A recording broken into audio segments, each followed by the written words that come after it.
Wait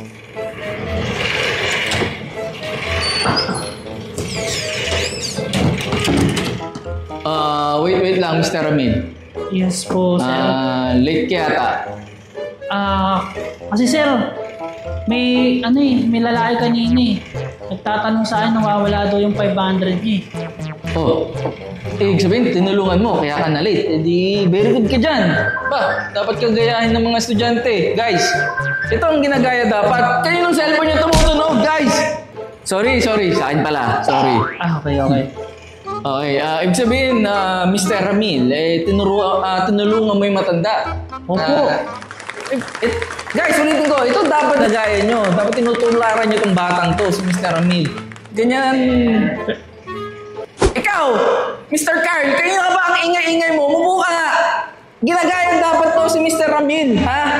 Ito ang klase ng estudyante na matulungin. Ito mga taong very good. Ikaw, ang gulo-gulo mo, papalabasin na kita eh. Pero sir, ang ginawa ko kanina, kaya natagalan talaga ako. Hindi ko talaga tinulungan yung matanda eh. Ha? Inapaan ko yung 500, nagtagal umalis eh. And his name is John C. Late ka na nga! Huwag ka na pasok dito! Grabe Ikaw, naman. Mr. Carl, lumabas ka na rin! Ang gulo-gulo mo! Dalawa kayong pasaway! Bukod ka dyan! Ba, dapat kang gayahin ng mga estudyante. Guys, ito ang ginagaya dapat. Kaninong cellphone niyo tumutunog, guys?